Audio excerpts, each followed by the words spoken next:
మనం ఎదుటివారికి ఏదైతే ఇస్తామో అదే మనకు కూడా అందుతుంది అనే దానికి ఒక చిన్న ఎగ్జాంపుల్.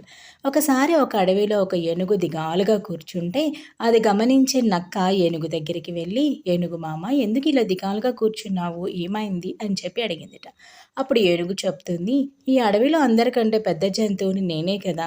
అందరూ మిగిలిన జంతువులకి నాకు కనీసం మర్యాద కూడా ఇవ్వట్లేదు. ఎవ్వరు నాతో మాట్లాడట్లేదు. నన్నసలు పలకరించట్లేదు" అని చెప్పి బాధపడుతుందిట.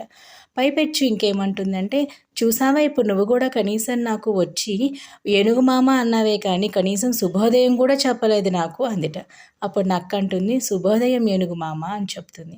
అప్పుడు ఏనుగంటుంది, "అడిగితే నువ్వు కూడా నాకు అడిగితేనే చెప్పావు. మిగిలిన జంతువులు కూడా అలానే ఉన్నాయి. అస్సలు నన్ను పట్టించుకోవట్లేదు" అని బాధపడుతుందిట. అప్పుడు నక్క, "నా దగ్గర ఒక మంచి ఉపాయం ఉంది చెప్తాను" అని చెప్పి, వాళ్ళు పలకరించకపోతే ఏమి, నువ్వే మిగిలిన జంతువుల్ని పలకరించు. నువ్వు పలకరిస్తే వాళ్ళు తప్పకుండా మళ్ళీ తిరిగి నిన్ను పలకరిస్తారు కదా! ఒకసారి ఇలా చేసి చూడు అని చెప్పిందిట.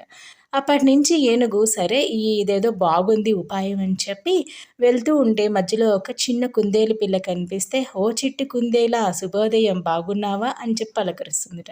అప్పుడు కుందేలు, "అమ్మో! ఇంత పెద్ద ఏనుగే నన్ను పలకరించింది" అని చెప్పి, "చాలా బాగున్నాను ఏనుగు మామ నువ్వెలా ఉన్నావు?" అని చెప్పి తిరిగి పలకరించిందిట.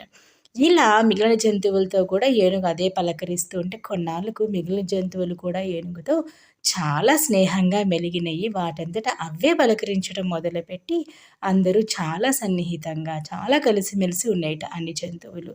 అప్పుడు నక్కొచ్చి, "చూసావా ఏనుగు మామ నా ఉపాయం ఫలించిందా" అని చెప్పిందిట. అందుకే చెప్తారు, మనం ఎదుటి వాళ్ళకి ఏదైతే ఇస్తామో మనకి తిరిగి అదే దక్కుతుంది అని చెప్పి.